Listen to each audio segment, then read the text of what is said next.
This is part 3 of the over 2-hour series on taboo questions that can't be discussed in society. I'd like to thank the people who have made it this far, and I will promise that you'll find even more interesting and heretical topics discussed here. The same rules apply here as in the previous videos. I'm going to be talking at things that will probably offend each side of the political, philosophic, and religious spectrums. The truth is a double-edged sword that cuts everyone.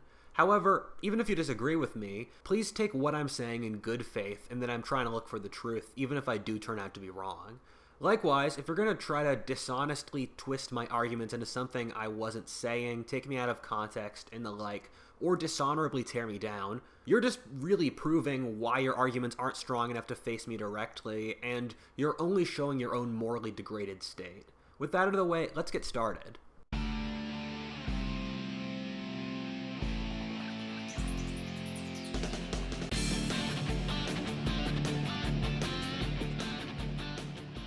It's important to be critical of our society, and few people do that as well as artists, who use their craft to develop a new take on the world around them, sometimes with fabulous results. One of the greatest artists is William Shakespeare, who wrote plays that were both socially aware of England's place at the time, and also timeless stories we can still enjoy today.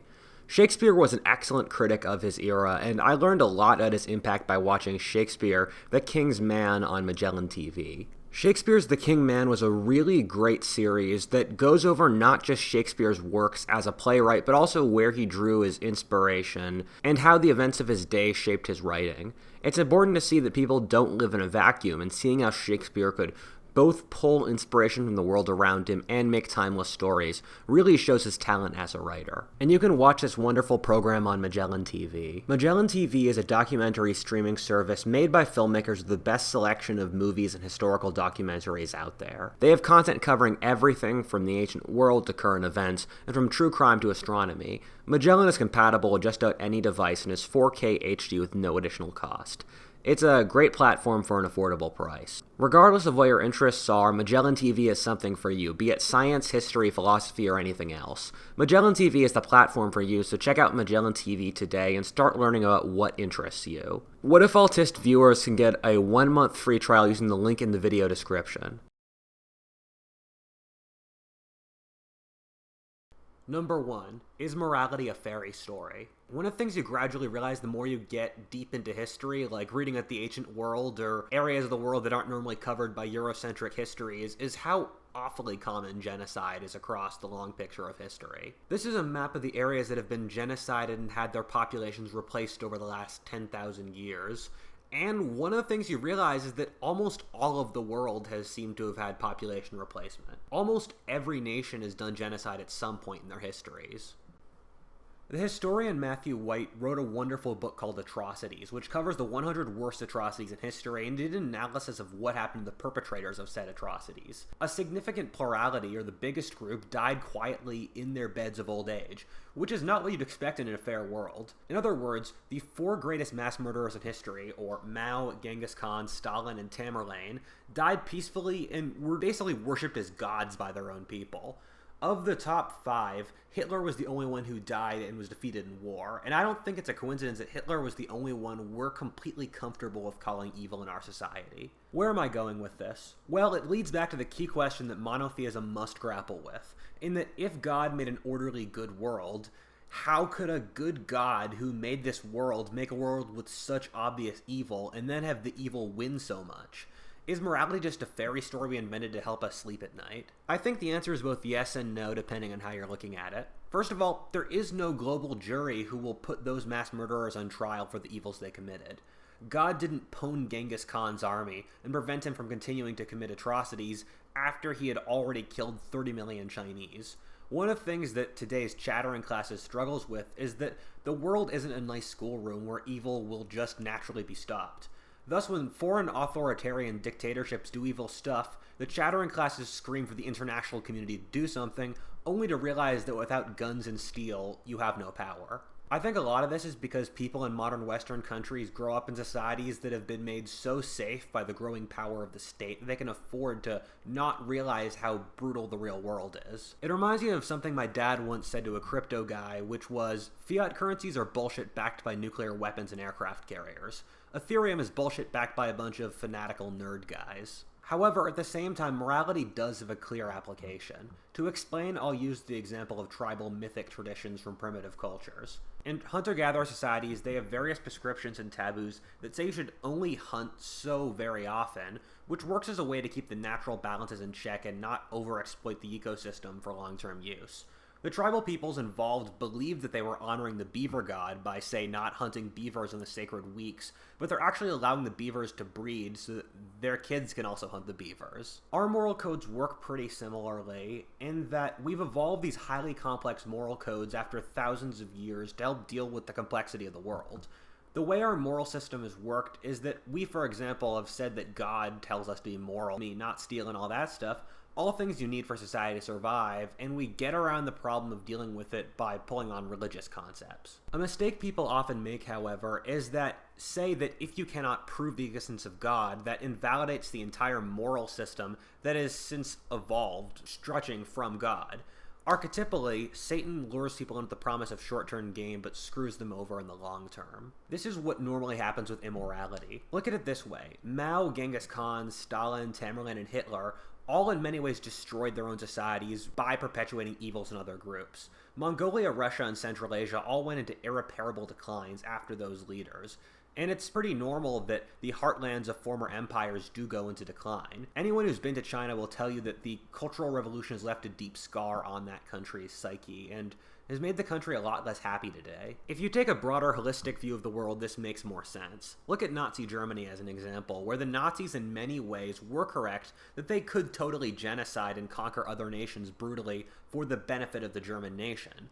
But the problem they ran into was that their own pride was their downfall, and that they believed themselves to be better warriors than they really were since they thought they were racially superior, and so started a simultaneous war with the three greatest powers on the planet, while also structuring their empire in such an evil way that they got no allies, lost cooperation inside their ruling Nazi government, and then burned out the moral high ground their society had to such a degree to crush Germany's potential as a great nation. The Holocaust was so brutal that it in fact caused a deeply traumatic crisis of confidence in Western civilization, the fruits of which we're still dealing with today. The Nazis started the correct vacuum argument that they could get away with genocide, and ended up shooting their entire society and civilization in the foot in the real world. Western intellectuals often laud various tyrannical governments since they're able to make short-term gains, while ignoring this sets them up for long-term failure. As just one example, people have often lauded communist governments like China and the Soviet Union while ignoring the massive environmental damage that these nations propagated, which often hurts them in really long-term ways since they're so obsessed with short-term gain. The Soviet Union is the best example of this. They basically tried to max out all the short-term gain that you can and made as exploitive a society as possible, just killing their own upper and middle classes, their environment, treating their subject peoples like shit, and trying to control absolutely everything in their society from the top down. They were able to make some impressive gains in the short term, but they burned out very quickly since they weren't playing the long game. Meanwhile, the US, by treating its allies, own population, environment, and the like well, by sticking to its moral code better, was able to play a much more sustainable game and won the Cold War. I guess the summary is something like this. The world is built in such a way that you can get away with unbelievable evil in the short term. However, over generations, playing the game unfairly will catch up with you and your descendants. It truly is unfair that it's normal that the descendants pay the costs of their parents, but such is life. Our moral codes have evolved the way they have over thousands of years, since they're the collective social wisdom on what kinds of things are sustainable over the long picture. If being evil worked super well, it would have become the common wisdom by now. Number 2, is endless growth tenable? A good friend of mine is a climate change activist, and as a conservative, it's interesting to see all the thought that goes into that whole world that I'd otherwise not think about. The thing that the people in the climate change world are grappling with is that we really don't have the traditions or intellectual understandings to comprehend how much power humans have now. The Roman Empire didn't have the ability to destroy the entirety of urban civilization in an afternoon, or turn the Nile River into an unlivable, festering poison pool, like we do today, and our society is taking time to catch up with that understanding. The core argument they make is that it's not normal to see anything like the massive, big curve in growth we've had since industrialization. This is insanely fast growth in everything, between population, wealth, carbon output, usage of fertilizer, and you could find like 20 other similar statistics. The thing is that all change in a massive scale that happens very quickly is life-threatening. I'm not playing. Just keep in mind how many minute statistics and stuff like oxygen quality, amount of sunlight, and the like have to play out right for us to be alive today. Our continued survival is contingent upon millions of variables going right all the time, and very rapid change entails changing things in a way people don't understand, and if the variable goes wrong, we're screwed forever. In natural orders, you tend to see rapid growths like this play out in one of two different ways, either stabilization or death.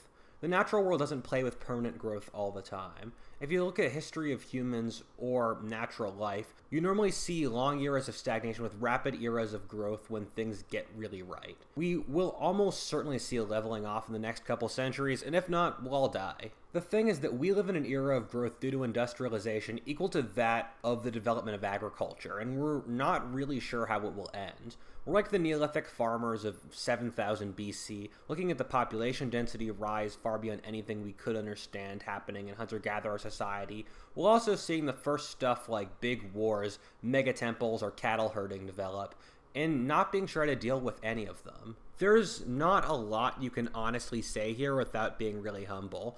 Like lots of people in the climate space talk about how we need to stop being so growth-focused all the time, like the Greta Thunberg saying we need to stop being so greedy at economic growth all the time. I don't agree with this at all. We're already far enough along in the ride that we need to keep going, and stopping will kill us. I have a friend who wanted to move us back to the pre-industrial agrarian economy, to which my reply was, the pre-industrial world had 1/8 our current population, so we would all starve, and there's a reason everyone switches to industrialization, including the peasants involved, if given a choice, since it's objectively better. At the same time, the solutions we've come up with have come with further technological progress. We've had a couple scares that the modern industrial world was about to end, each of which was solved by future innovation.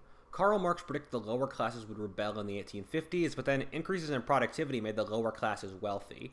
People believed that the world would overpopulate, and then massive advances in agricultural productivity, female education, and the pill means we now worry about population collapse. I know it's really scary, but we don't have a choice besides to keep going. The world's moving so fast that to stop reconciles you to oblivion in the dustbin of history. Just look at Europe, which gave up after the world wars and has seen collapses in technology, political power, and cultural power.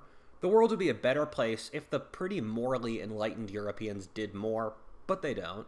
I don't know where this crazy ride of industrialization ends. Maybe we'll all be living in artificial reality, colonize space, engineer ourselves to be gods, or maybe we'll live lives much like ours now. The only thing we can do is keep our wits during this journey and not do anything super evil. We've done great so far, and the precedent is pretty good so far, so I'm pretty optimistic. Humans haven't faced a single thing we couldn't solve. Number 3. Is Satan more real than France? France is a social construct. That's a given and a point we can start with. France exists because people acknowledge France is real. If all French people somehow decided they were Belgians, France would no longer exist and become Belgium. However, even though France is a social construct that we decided exists, we can all acknowledge how real it is. To take the legendary Israeli historian Yuval Noah Harari's point, tigers aren't a social construct. If we all agreed we didn't want tigers to eat us, they still would eat us. However, France, a social construct, could probably kill all the tigers in the world if it wanted to, if for some other reason the other world's governments wouldn't stop France from doing it.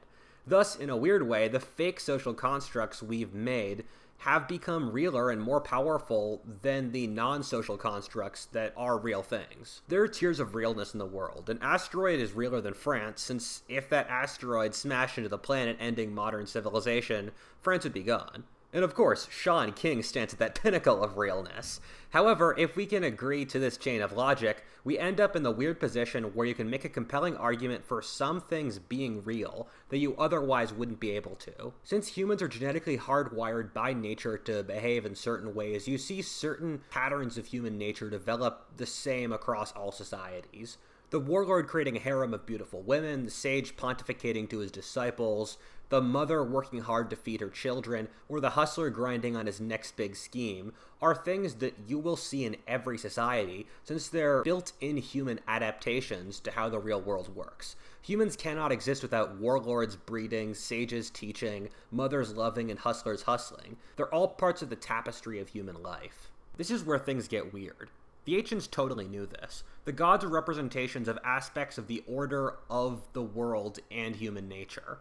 Ares was a representation of the ferocity of war, and so when the Iliad said that Ares sided with the Trojans, it means that the Trojans fought more ferociously. When Hercules killed his children and was possessed by the spirit of Hera, it's literally describing a PTSD attack, which does feel and kind of does psychologically behave like a spirit is taking over you. In some ways, this ancient view is pretty accurate to how psychology works, in that we're divided between many different warring sub-personalities and different individuals.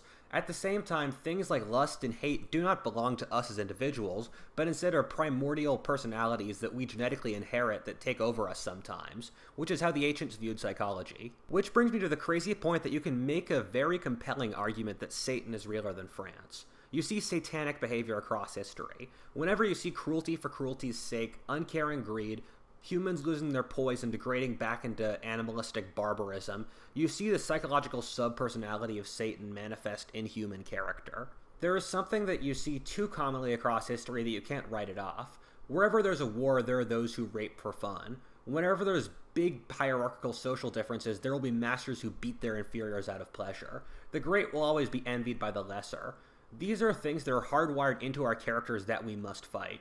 Evil will always exist. You know evil is a real active force, since wherever you have an opening for it, evil immediately arrives. If you create the right conditions for evil, whether places where power can be abused, where you can hide your evils and the like, you will immediately see the most unscrupulous and cruel people arrive to exploit said positions. This is why communism doesn't work, since in its immense naivete, it creates absolutely no protections against evil, and the power structures it creates are so powerful and play to people's egos in such a way that you automatically get the worst tyrants in history who rise to the top of them. At the same time, the devil gets you by selling you on short-term gains while screwing you over in the long term. This is something that we'd like to believe we are beyond, but really, we show absolutely no evidence of it. I mean, we're in the era of the highest money printing, carbon output, hookup culture, and if you can think of a single short-term strategy, you would see it maxed out today. Joseph Campbell, the biggest student of mythology of the last century, spoke of the masks of the gods, or how different societies used images that made sense to their specific culture as a way of showing deep truths about human nature. As I understand it, Satan would only walk up to you with a pitchfork and horns if you were raised in a Judeo-Christian society that raised you to believe in that. But evil has different names in every society, because evil exists in every society.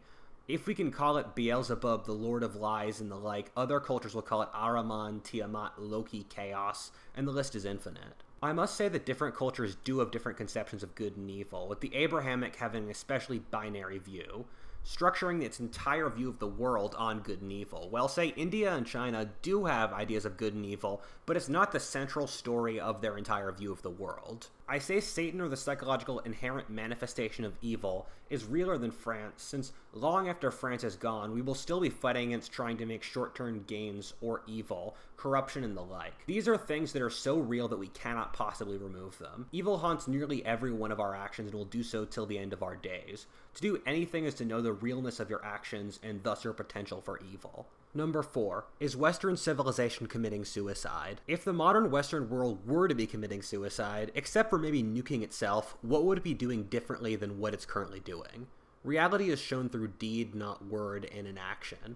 There is clearly a sizable demographic in Western countries that is willing to behave in a manner that makes no sense through its motivations except for conscious suicide. The easiest and most flagrant answer, an answer so flagrant as to make its repetition seem foolish, is that these people literally say they want to kill the West. Social justice warriors literally say they want to deconstruct whiteness, dismantle the entire structure of Western civilization, say they despise everything that forms the West's identity, whether Christianity, capitalism, white people, science, and the like. Once you start with these people literally saying what their goals are, it almost seems silly to keep on making arguments, and I can just stop here. If we push even further, these people want to dismantle every social structure that makes sure society functions in the first place. Take the family, marriage, teacher-student relations, employer-employee relations, the balance between the sexes, loyalty to tribe, and even believing in having good and evil and a moral structure, and once you remove stuff like that, you just get total chaos. There's a reason that every single one of the societies in history believes in those things. It's because if you remove them, we all die. If we look at their actions, we see it's driven by a hatred of themselves that doesn't have much else. Look at immigration or diversity, in which there's no discussion of the pros and cons of these topics, like whether the culture or skill level of the immigrants matches the society involved. Just, we need to make white people less powerful and make sure there are less white people in our society. One of the things that annoys the hell out of me is informed thinking. There's a big difference between thinking about the world as an open-ended goal in of itself and having a conclusion you want to come to and then ramming it home.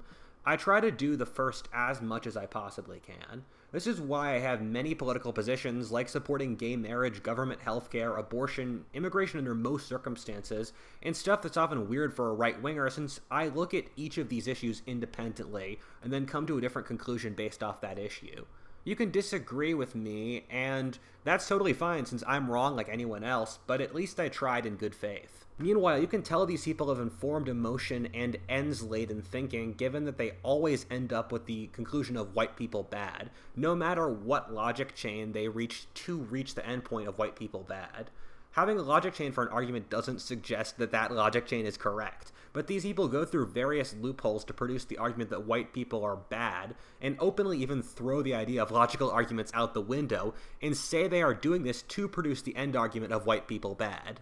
I mean, the examples are too numerous to go through. If a Western country does something, it has massive scrutiny, but if a non-Western country does something, it faces far, far less scrutiny. As a society, we cherry-pick examples of Western countries at their worst across history, and then cherry-pick examples of non-Western countries at their best.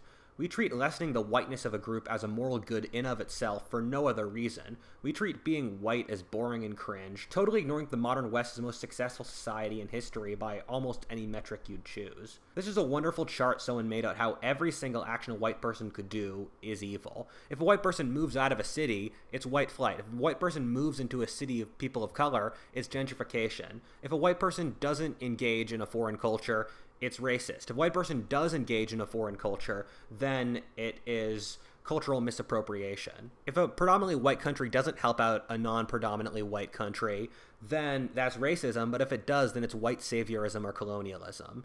There is no interaction between a white group and a non-white group in which social justice will construct anything that white group did as positive. You can argue that stuff like this has no effect in the broader world, but that's simply not true. Look at Europe, which has followed this logic to the end point, in which Europe has lost its self-confidence as a civilization, and Europeans have fallen behind economically, decaying massively from being nearly 40% of the world's economy in 1965 to being less than a quarter today, while the US has remained a stable quarter. Europe's population is decayed, Europe can no longer project military power, and no longer leads the world scientifically or culturally. And remember, for the 500 years before this, Europe was the beating heart of the world system. If the West wants to commit suicide, it very easily can, and has been in the process of doing so for decades. Do I need to remind people of the unpleasant truth that if the US wasn't there, there never would have been the post-Cold War boom in democracy and capitalism that resulted in the greatest growths in income, health, freedom, and countless other metrics across all of human history? If the US left the world today, it would fall to a combination of horrible players like China, Russia, radical Islam, or third world dictators. The West still has gifts to give the rest of the world, and so the West has to stay confident. There's a bunch of reasons for why the West would be trying to commit suicide, which probably warrants a video in of itself. However, I think the real answer is a case of PTSD from the world wars. PTSD makes you doubt every part of your life, feel anxiety in situations in which you're really safe, and unjustifiably hate yourself, being stuck in circles of ruminating thoughts. PTSD forces you to try to do the opposite of whatever your trauma was, while at the same time forcing you to relive that trauma every second of your life to work through it. The logic of what the West is doing now only makes sense through the logic of a group trauma reaction with PTSD of how awful the world wars were, with a special emphasis on the trenches of World War I and the Holocaust as traumatic memories. To understand how the modern bourgeois left acts, you can just shove into the computer, do the opposite of what the nations that fought the world wars did, and you'd get the exact results of how the modern left acts. Number 5. Can we not handle Darwinism? Nietzsche in the mid-19th century wrote that the death of God had already occurred, but that man had not yet realized it. In Nietzsche's allegory, a man runs through a town saying God is dead and that they killed him, and everyone calls him a madman. Yet he is the only one who realizes the truth, and in turn, over the next 2 generations, they will see their whole world collapse with the death of God that seemed so quiet and obscure when it happened. In our world, we've already seen the death of God, and the resulting rise of ideologies that killed tens of millions, such as communism and fascism. However, I think the event that's as big as the death of God, and is probably a big part of what Nietzsche was talking about here, was the rise of Darwinism, which I believe is the big philosophic question of our era, and the elephant in the room that all modern ideologies try to ignore. Darwinism is so compelling and yet so true. Once you see it, you cannot unsee it, and it influences every aspect of how you view the world. You see Darwinistic survival of the fittest and how nations fight each other, or when guys and girls go on dates, and when you look at the fossil record at dinosaurs and mammoths. Darwinism is one of those beautiful theories ever made in its raw simplicity, and yet, from that simplicity, how much of existence it can explain.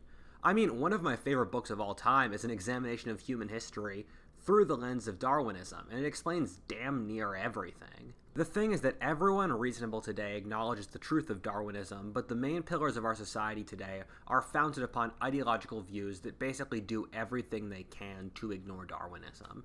Darwinism is almost like money, envy, or sex, in that it's so real that people will acknowledge its existence in abstract, and then do everything they can to ignore what its actual effects in the world are. Look at the 2 dominant ideologies to have survived the humanist wars of religion in the 20th century. Liberalism, which puts the individual at the center of the world, and leftism, which is about fighting oppressive hierarchies, and the 2 have kinda congealed to form the current dominant ideology of the Western chattering classes.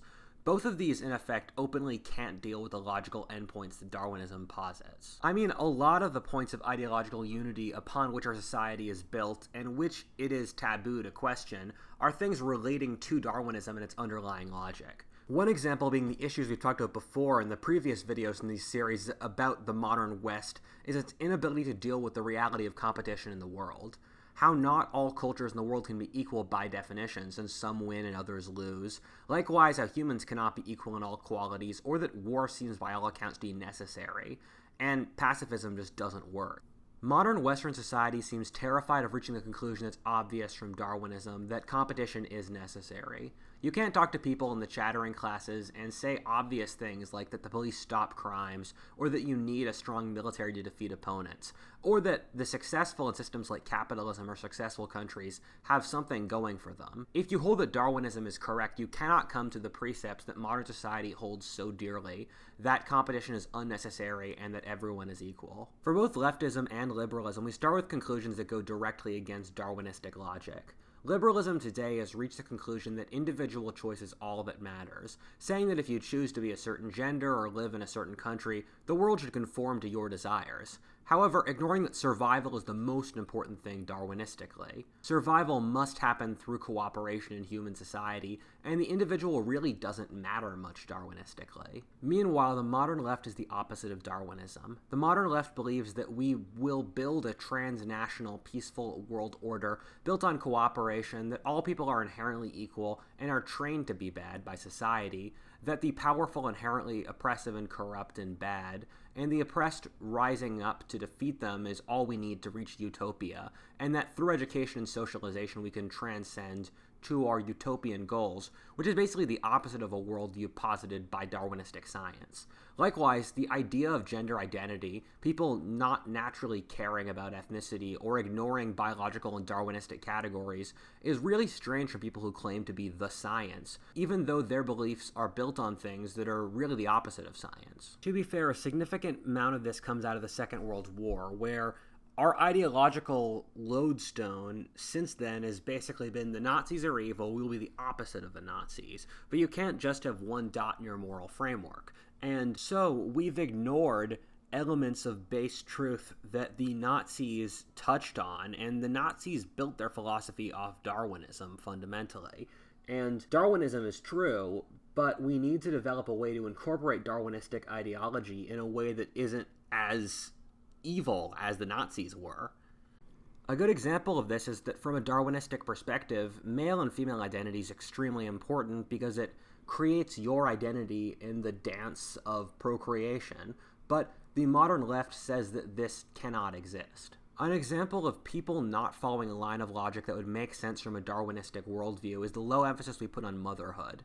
In the modern world, being a mother or parent is the most boring and lowest thing a person can do. If a young woman is given a choice between being an artist and a mother, society will tell her to be an artist in half a second. However, from a Darwinistic standpoint, if we follow that philosophy's logic chain, it would place breeding and parents as the most important element in society, thus flipping the assumptions modern society has on its head. However, the problem we run into here is that we really do not want to follow the assumptions of Darwinistic logic. If we were to, we would transform our society into an aggressive, competitive, naturalistic place where the role of the sex is basically to breed as much as possible in their place. The thing is that humans can do that, but it's not what makes us happy. Most religions say that humans are somewhere between the beasts and the angels. In other words, the fact that we realize that we don't just have to live lives of fucking, sleeping, and dying means that we are meant for more. Women are worth more than just vessels to have children. The state doesn't have to screw over people of different ethnic groups. We're genetically wired to want to eat sugar all the time, but our minds allow us to control that desire so that we can be healthy. Many people have happily lived lives as monks or religious figures in virginity, which seems deeply opposed to what their Darwinistic wiring would say. We're not slavishly beholden to our biology in every single regard. Except at the same time, we are. When you ignore biological realities or the beast that attaches ourselves to the angel that the modern world so desperately tries to ignore, it comes back to bite us. Just look at the sexual liberation movement as an example, which was created to make sex freer in a pretty naive attitude, but the truth was that taking away millennia of social controls on something as powerful as sex just resulted in getting the worst possible option. Alternately, when people created the internet, they thought that it would be a truly liberating experience, but removing all of the pre-existing social structure around communication just let people be really shitty on the internet. Modern sex is not done in a healthy way, and that most women sleep with a small group of guys who normally don't feel fulfilled by all that sex. The girls never get the relationships or emotional intimacy they want, since they're all interchangeable for the chads, while most guys have very little sex. In these hyper-competitive conditions, the wealthy and connected do much better, thus turning sex and relationships into a more materialistic and formulaic thing, and thus depressing exercise that no one wants. People don't form intimate relationships and encourages low-trust behavior like fuckboys, being a psycho, and ghosting, that further destroys anyone's faith in humanity, which means the total amount of sex collapses. People never meet partners of the right social group, and so people don't get married and have kids, so the population growth rate collapses.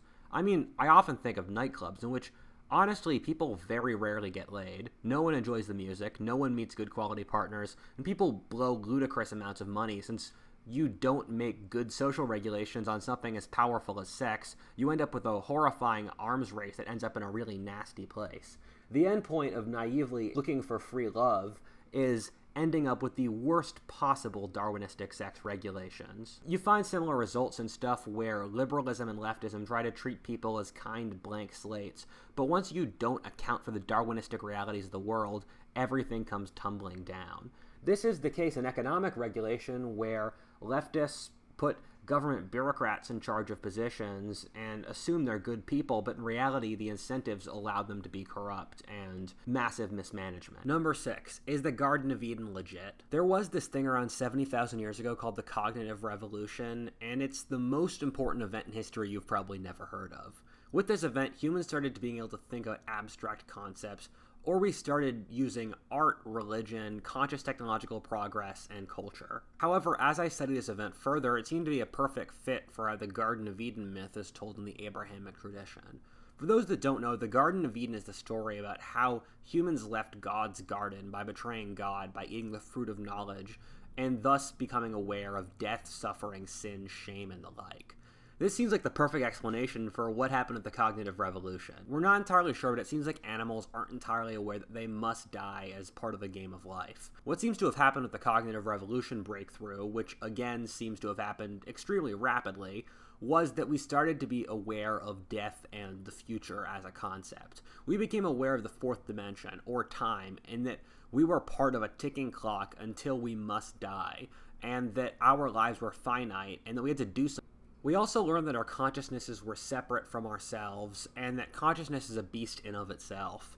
A dog doesn't feel stress in the same way humans do, since it just does what it wants. For humans, we're done with Eden, which means we constantly stress about the future, which is the curse the Bible talks of man to spend his days working.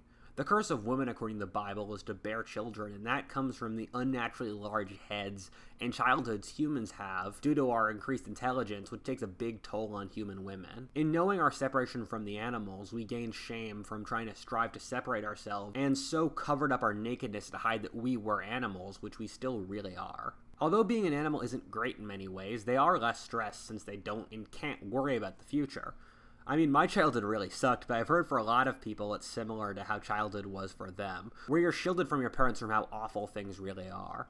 In ancient cultures, reality as we live it with all our feelings was considered the only reality since they hadn't had the scientific revolution, and so it would make sense that they would think that history started with consciousness during the cognitive revolution, since that's when humans would have started being conscious, and these are societies that viewed consciousness as the same as reality. A very interesting part of the puzzle is that humans left Eden by eating the fruit of knowledge, which is interesting given that the stoned ape theory exists. You see, many psychedelics like DMT and ayahuasca increase trait openness or ability to think about abstract ideas by one standard deviation, which is a lot. Higher and more frequent doses do this even more. Humans had big brains before the cognitive revolution, physically indistinguishable from ours, in fact. The wiring just wasn't right, though, to think about abstract ideas. Something clicked around 70,000 years ago that led to us having societies, religion, cultures, etc. And it might make sense if we basically OD'd on psychedelics until we made that crazy breakthrough. Something else to consider is that most humans today don't like thinking about abstract ideas, where the amount of people who are high in trait openness is pretty rare and who like to think about abstract ideas all the time. And if you want to use the Myers-Briggs, which I know has a lot of pseudoscientific stuff attached to it, but trait intuition in that test is the same thing definitionally as trait openness. 3/4 of the population don't like thinking about abstract ideas. Since snakes were our biggest predators in the trees, and they still kill more people than all other non-insect animals combined, snakes are symbols across societies of everything that scares us. This is why every culture is dragon myths, even though dragons never existed, since the dragon is like the symbol of the uber scary thing as the uber snake. Thus, it would make sense if the myth of being tempted by the snake is some sort of symbol for taking a shit ton of psychedelics to protect ourselves against either predators or against some abstract threat. The cognitive revolution happened at the same time as the Taboo eruption, which caused an ice age that nearly drove mankind extinct, dropping our population nearly 6,000 in the whole world. And so it would make sense that we did that psychedelic stuff to deal with this life or death survival situation. Imagine a group of wise early human sages deciding to take 60 doses of ayahuasca to figure out how the gods wanted them to survive the drought, only to realize the nature of life and death. That sounds like one of those traumatizing experiences a person can have. I was having a conversation with a friend while we were in a rice paddy in Thailand, watching a monitor lizard and a turtle swim through the water. My friend was advocating for us to use genetic engineering to improve our intelligence, and I brought up the cognitive revolution. The cognitive revolution, or leaving Eden and realizing we must die, is still deeply traumatic for us, and we don't have the answer on how to deal with it. My friend pointed at the turtle and said, "Do you want to be dumb like that thing, just chilling?" And I said, at least the turtle had the peace of mind, and I'm not sure if it's equipped to deal with the world it lives in. Isn't it better just to let sleeping dogs lie? I'm worried that with advances in genetic engineering, we might be on the verge of another cognitive revolution. The thing that worries me is there are whole things that we're just incapable of comprehending because our minds aren't designed for it. I remember when I was 5, and I thought that I never slept because I wasn't conscious of sleeping, and if you're not conscious of something, it never happened. That's normal for kids in that age group, but it got me wondering if you had a society of 5-year-olds, they'd all believe that. Are we that society of 5-year-olds, and would opening up our minds to genetic engineering set us up for more pain about knowing about a whole different dimension we're not ready for? Tigers don't think about sacrificing for the future, not since they're dumb. They're crazy good at being big killer cats. Their minds just aren't designed to pick up on it. Since reality is infinite, it would make sense that in the same way that the abstract idea of time was hidden from us until the cognitive revolution, there are entire dimensions and truths of the world beyond our understanding. Honestly, I'm terrified of what this could do. We still can't deal with leaving Eden and the effects of that. Our minds are mysteries to us, and our species routinely kills itself, screws up, and the like. I think if we tried to leave Eden again, or in other words, try to enter the kingdom of heaven again, whatever that means psychologically, I think madness would ensue.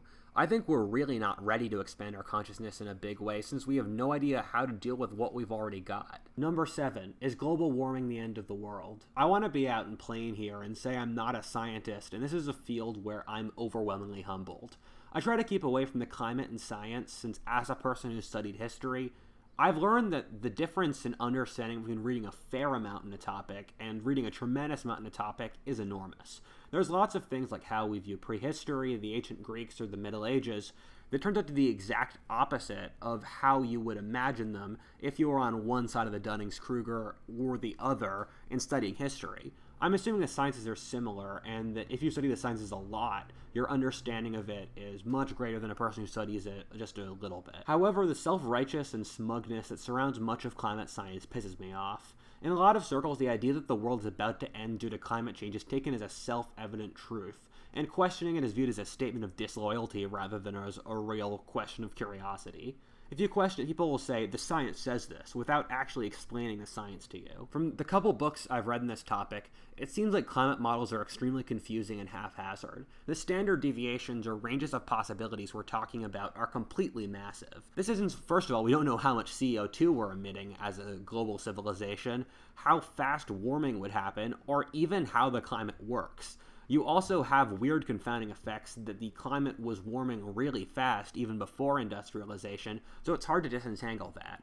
Almost all scientists agree that global warming is happening now and is human-driven, but we only really got a strong verdict on that 10 years ago, since temperature variation up to that point was already within a standard deviation of normal. You have different models, some of which are pretty gradualistic in that, say, New York City gets the weather of Washington, D.C., and we just move along with our lives. You see a lot of stuff like that inside the historical record already. Other models operate under tipping points, in which, say, some oceanic current goes wrong, or methane in Siberia starts pouring out, and said tipping points really speeds up the warming. We really don't know which of these models are correct. Something to keep in mind is that this is not the warmest era of human history, or even recorded history. The time around 1000 AD, and also during the Late Bronze Age, was warmer than now, and there are multiple times in the last million years when, say, there were hippos and crocodiles in northern England, and forests in the islands of the Canadian Arctic. There were also some positives in this warmer weather, like how the world was warmer around 4000 BC, and it changed rain patterns for the Sahara and the Middle East were wet. This doesn't mean there aren't some other variables making this time different, but it does mean humans can survive warmer weather. However, what the AOCs and Greta Thunbergs of the world do is they take the worst possible computer projections, which involve several tangential tipping points, and then make it even worse on top of it. So the top climate change activists, or those that get the most attention, catastrophize, which is why they get the attention. So there isn't a lot of backing the idea that, say, we only have 5 or 10 years to fix the climate. Both sides of the debate annoy me here, to be honest. You get people on the right who are just totally unwilling to do anything about the climate, even if green solutions do make sense for other reasons, and then you get the climate activists who treat it as a self-righteous religion. It honestly doesn't matter if you recycle, for example. The recycling just goes to the trash anyway. Or what your personal lifestyle choices are. Almost all your carbon footprint comes from the macro-industrial trends, and even more so from Asian countries. And so when people are obsessed with lifestyle choices about the climate, they're mostly just trying to show off that they're better than you. The climate change cause has become a weird haven for socialists who've taken over the movement in many ways and who want to use it to dismantle capitalism, which doesn't make a lot of sense given that communist countries tend to be really horrible to the environment, and the greatest advances in helping the environment have come from capitalism. Likewise, their masked rebuttal of nuclear energy, which is the real economic way we have to have green energy, now confuses me. My take on climate change is that it's one of those things that we really don't want to have to find out how bad it can be, and considering how big the effects are.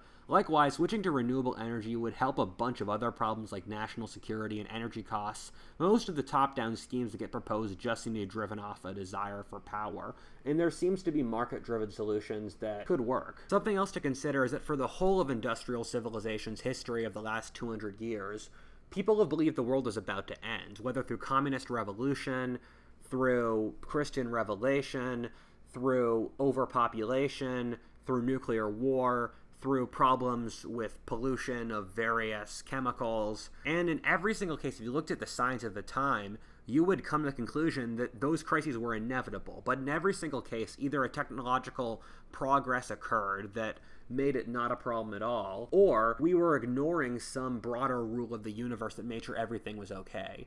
And I would just like to take that piece of humility when people worry about the imminent collapse of the total world climactic system, where there are real worries, but also we've dealt with many previous apocalypses before, and we've been fine. Number 8. Is there literally any evidence for the gender spectrum? One of the things you hear a lot in modern Western countries is that a supposed gender spectrum. The thing that bugs me here is that no one has actually provided evidence for the existence of said spectrum. You see, the idea of a gender spectrum is an idea pioneered by radical feminist writers of the mid-20th century. The idea was teased out by Simone de Beauvoir based on postmodernist ideas by Foucault. The argument Foucault was using was basically everything is a social construct for power, and thus so must be gender, which is not an actual argument, and nowhere touches the real biological differences between men and women. And also, everyone involved was an ex-communist. To restate this, the idea of a gender spectrum was developed by a radical wing of a radical break-off movement that came from one of the worst failing ideologies in all of history, communism. No one involved was a scientist who studied or even really looked into gender.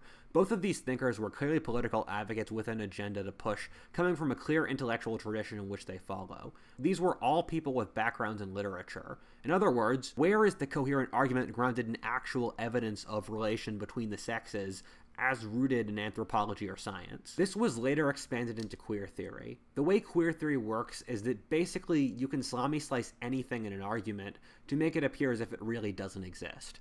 What queer analysis is a literary analysis to look at how the powerful construct culture to their benefit. Again, I like to establish this is a literary school with no connection to actual biology or experimental results or a study of human history. Basically, they try to break down the contradictions of a message to show how it's a lie. This is a school of analysis that only really makes sense in a Marxist worldview built off power, given that most people do not view all of human culture as a conspiracy by the powerful to oppress people. Queer analysis also has no space for opposing arguments, since it says that if you are opposing its logical structure, you are part of the oppressive ruling culture. Queer theory says that since it can criticize gender, gender does not exist.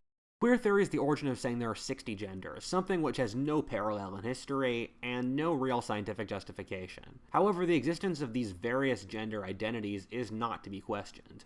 The way scientific thinking works is to rip an argument apart until you hit its empirical basis that cannot be taken away, because it just sticks to the evidence. However, this is the opposite, in which someone makes a bad faith argument that there are 60 genders, and to question it is to question the one true faith, and you'll be canceled. Just to restate this, their argument structure is that everyone else's argument is part of a conspiracy theory by the ruling classes to destroy society, and everyone else's argument is deconstructible and is filled with all these flaws and stuff. But if you question their argument and say their argument is filled with flaws, then you are part of that power. So they are willing to give all the criticism to everyone else, but at the same time have completely no way to take their own criticism. The way that the postmodernist logic that fed into this works is that all idea structures and narratives and power structures are inherently corrupt and used to gain more power. At the same time, for reasons that they do not explain,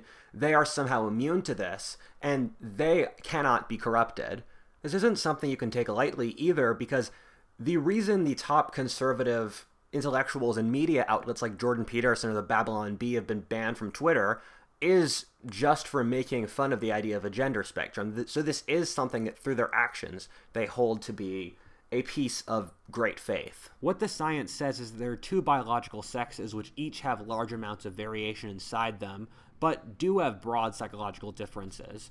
You have certain personality traits which have more male or female dominant traits like higher agreeability and neuroticism in women, and so you can have more, say, feminine men.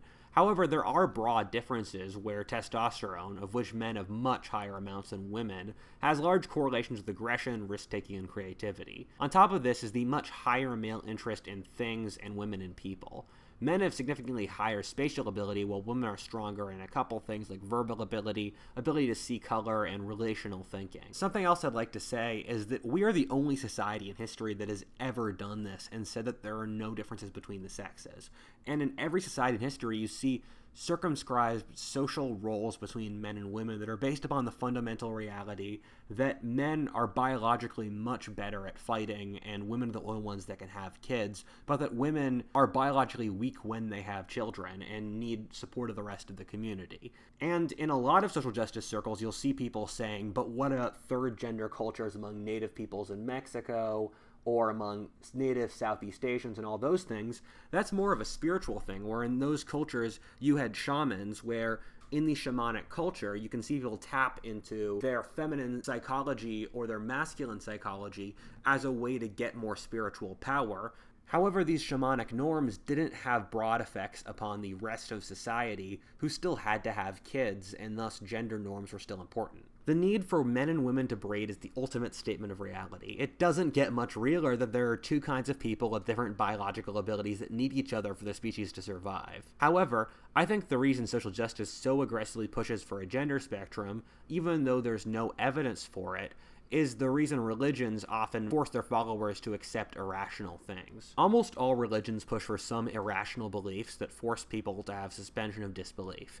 In Christianity's case for the resurrection and virgin birth, and is that once you get people to agree to something that involves suspension of disbelief, it shows their loyalty to the cause, and they have to develop an emotional justification to protect their worldview. In social justice's case, once they can get people to believe there are 60 genders, they can get the public to agree with anything, since they've already gotten people to accept their principles upon faith without logic already. I was once talking to a very wise YouTuber friend, and he said in problems like this, the real question for society isn't really who's right, but what you're going to do about it. And my personal take is, although I don't find these arguments to be that convincing, I don't think we should be a society that forces people to follow a party line or do certain things. And I would say, if you can be happy through changing your gender identity, that's amazing. Life's hard and I'm happy for you. At the same time, I don't see why we have to totally deconstruct the deepest, most primal part of our society, which is gender, for a group that's smaller than Salvadorian Americans as a percent of the population. I always try to revert to common sense whenever possible, and I guess the common sense idea for me is you have to let people do what they want to do, yet at the same time, they have no right to tell the rest of society what to do. What a faultist, and thanks for watching. If you enjoyed that video, please like, comment, subscribe, or stay tuned for additional content. Or alternatively, check out my Pillar, Pearl, or Patreon, and as always, thanks so much for watching, and have a wonderful day.